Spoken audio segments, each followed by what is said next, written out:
നമസ്കാരം. പശ്ചിമേഷ്യ വീണ്ടും സംഘർഷത്തിലേക്ക്. ശനിയാഴ്ച ഉച്ചയ്ക്ക് മുൻപ് ബന്ദികളെ കൈമാറിയില്ലെങ്കിൽ വീണ്ടും യുദ്ധത്തിലേക്ക് നീങ്ങുമെന്ന മുന്നറിയിപ്പ് നൽകി ഇസ്രായേൽ പ്രധാനമന്ത്രി ബെഞ്ചമിൻ നെതന്യാഹു രംഗത്തെത്തിയിരിക്കുകയാണ്. ബന്ദികളുടെ കൈമാറ്റം നീട്ടിവച്ചാൽ ആക്രമണം ആരംഭിക്കുമെന്നും ഹമാസിനെ ഇല്ലാതാക്കും വരെ അത് തുടരുമെന്നും നെതന്യാഹു വ്യക്തമാക്കി. സമൂഹ മാധ്യമമായ എക്സിലൂടെയാണ് നെതന്യാഹുവിന്റെ മുന്നറിയിപ്പ്. 9 പേരെ വിട്ടയക്കണമെന്നാണ് ഇസ്രായേലിന്റെ ആവശ്യം. എല്ലാ ബന്ദികളെയും ശനിയാഴ്ച ഉച്ചയ്ക്ക് 12 മണിക്ക് മുൻപ് വിട്ടയച്ചില്ലെങ്കിൽ ഹമാസിനെ വെറുതെ വിടില്ലെന്ന് കഴിഞ്ഞ ദിവസം അമേരിക്കൻ പ്രസിഡന്റ് ഡൊണാൾഡ് ട്രംപ് മുന്നറിയിപ്പ് നൽകിയിരുന്നു. കഴിഞ്ഞ ദിവസം ഹമാസ് മോചിപ്പിച്ച ഇസ്രായേൽ ബന്ദികളുടെ ദൃശ്യം ഞെട്ടിപ്പിക്കുന്നതാണെന്ന് അദ്ദേഹം നേരത്തെ വ്യക്തമാക്കിയിരുന്നു. അടുത്ത ശനിയാഴ്ച 3 പേരെയും തുടർന്നുള്ള ദിവസങ്ങളിൽ 9 പേരെയും വിട്ടയക്കണമെന്നാണ് ആദ്യം നെതന്യാഹു ആവശ്യപ്പെട്ടിരുന്നത്. പിന്നീട് എല്ലാ ബന്ദികളെയും വിട്ടയക്കണമെന്ന് ഇസ്രായേൽ ആവശ്യപ്പെടുകയായിരുന്നു. ഇസ്രായേലുകാരായ ബന്ദികളെ മോചിപ്പിക്കുന്നത് ഹമാസ് നിർത്തിവച്ചിരുന്നു. ഇസ്രായേൽ വെടിനിർത്തൽ കരാർ ലംഘിച്ചുവെന്ന് ആരോപിച്ചായിരുന്നു ഹമാസിന്റെ നടപടി. നിലവിലെ പ്രശ്നങ്ങൾ പരിഹരിക്കാതെ ബന്ദി കൈമാറ്റത്തില്ലെന്നാണ് ഹമാസിന്റെ നിലപാട്. ഗാസയിലേക്കുള്ള മാനുഷിക സഹായം ഇസ്രായേൽ തടസ്സപ്പെടുത്തുന്നു എന്നാണ് ഹമാസിന്റെ പ്രധാന ആരോപണം. 3 ആഴ്ചയായി ഇസ്രായേൽ നിരന്തരം കരാർ ലംഘനം നടത്തുന്നുവെന്നും ഹമാസ് പറയുന്നു.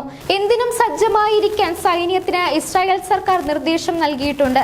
ഹമാസിന്റെ പ്രഖ്യാപനം വെടിനിർത്തൽ കരാറിന്റെ സമ്പൂർണ്ണ ലംഘനമാണെന്ന് ഇസ്രായേൽ പ്രതിരോധ മന്ത്രിയും പറഞ്ഞു. എന്നാൽ ശനിയാഴ്ച ബന്ദികളെ മോചിപ്പിച്ചില്ലെങ്കിൽ വെടിനിർത്തൽ കരാർ അവസാനിപ്പിച്ച് ഹമാസുമായി യുദ്ധം പുനരാരംഭിക്കുമെന്ന് മന്ത്രിസഭാ യോഗത്തിനു ശേഷം നെതന്യാഹു അറിയിച്ചു.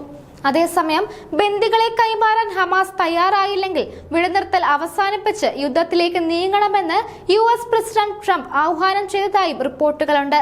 ബന്ദികളെ ശനിയാഴ്ച വിട്ടയച്ചില്ലെങ്കിൽ ഹമാസിനെ നരകം കാണിക്കുമെന്ന് ട്രംപ് ഒരിക്കൽ കൂടി പ്രഖ്യാപിക്കുകയായിരുന്നു.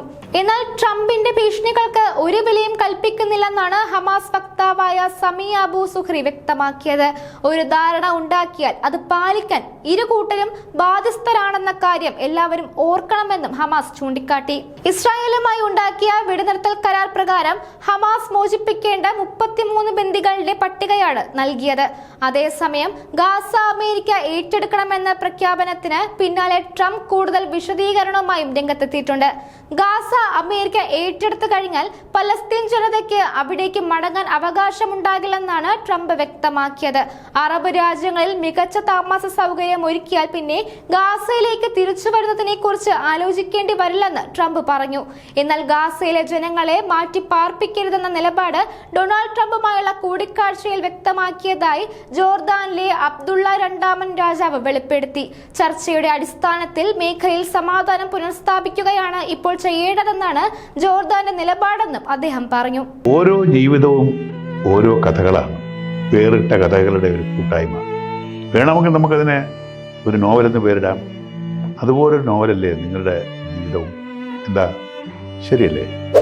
നിങ്ങളുടെ അനുഭവങ്ങൾ, കഥകൾ എന്തുമായിക്കൊള്ളട്ടെ, അത് കേൾക്കാൻ DNA ന്യൂസിലൂടെ ഞാൻ എത്തുന്നു. കഥ പോലൊരു ജീവിതം, അതിനായി ഞാൻ നിങ്ങൾക്ക് വേണ്ടി കാത്തിരിക്കുന്നു. നമുക്ക് ഒന്നിച്ച് കാണാം, കുറേ കാര്യങ്ങൾ സംസാരിക്കാം, വേദനകൾ പങ്കിടാം. നിങ്ങളുടെ വിഷയങ്ങൾ, അനുഭവങ്ങൾ അത് ഞങ്ങളെ അറിയിക്കേണ്ട വിലാസം താഴെ കൊടുക്കുന്നു.